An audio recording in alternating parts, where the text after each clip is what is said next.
Assalamualaikum warahmatullahi wabarakatuh. Perkenalkan, kami dari kelompok 4 yang beranggotakan saya Nur Zaskia Dwi Zahro dengan rekan saya Revalina Anggun Ramadhani. Di sini kami akan mempresentasikan hasil diskusi makalah kami yang bertemakan memahami Makkiyah dan Madaniyah. Tanpa berlama-lama lagi, mari kita bahas. Yang pertama, kita akan membahas tentang agenda presentasi kami kali ini. Jadi, di dalam agenda presentasi kami kali ini, kami akan membahas tentang 5 bab. Yang pertama, latar belakang. Yang kedua, rumusan masalah. Yang ketiga, tujuan pembahasan. Yang keempat, pembahasan. Dan yang terakhir, yang kelima adalah penutup. Oke, lanjut pada bab pertama, pendahuluan yang berisikan A. Latar belakang. Al-Quran merupakan mukjizat kenabian Nabi Muhammad SAW yang diberikan oleh Allah Subhanahu wa Ta'ala kepada beliau melalui perantara malaikat Jibril. Lanjut C. Tujuan pembahasan. 1. Untuk mengetahui pengertian Makkiyah dan Madaniyah. 2. Untuk mengetahui cara Makkiyah dan Madaniyah. 3.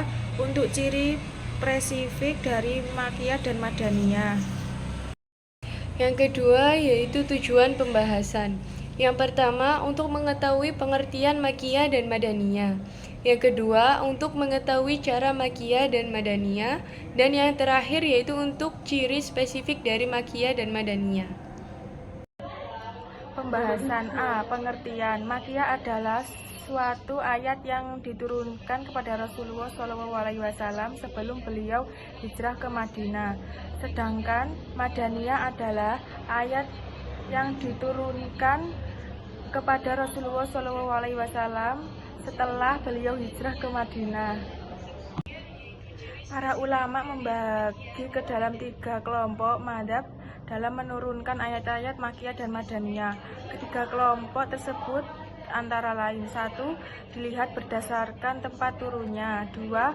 Dilihat dari konotasi periode waktu. 3. Dilihat dari konotasi objek wahyu. B. Cara mengetahui Makkiyah dan Madaniyah. 1. Metode al-manhaj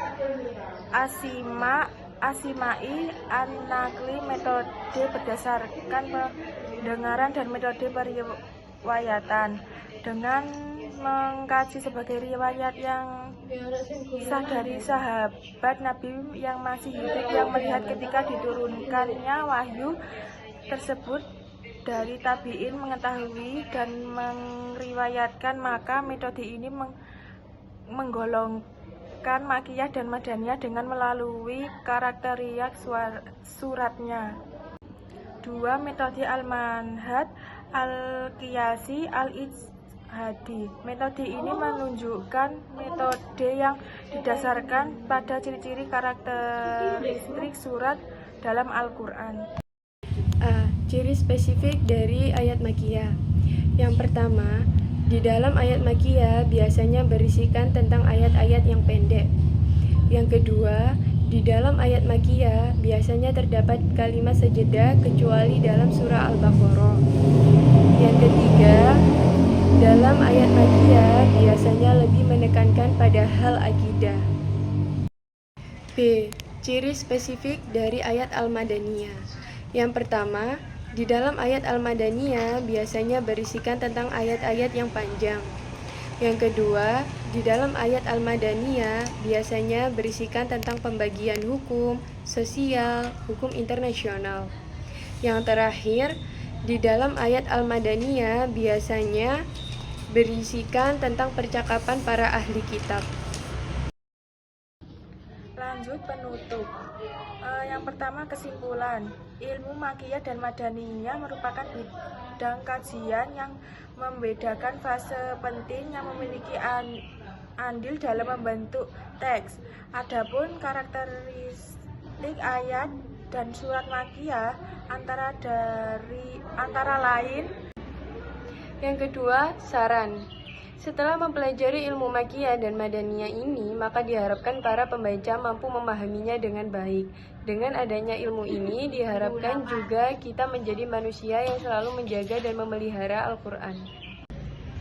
Sekian presentasi dari kami. Mohon maaf apabila ada salah kata. Wassalamualaikum warahmatullahi wabarakatuh.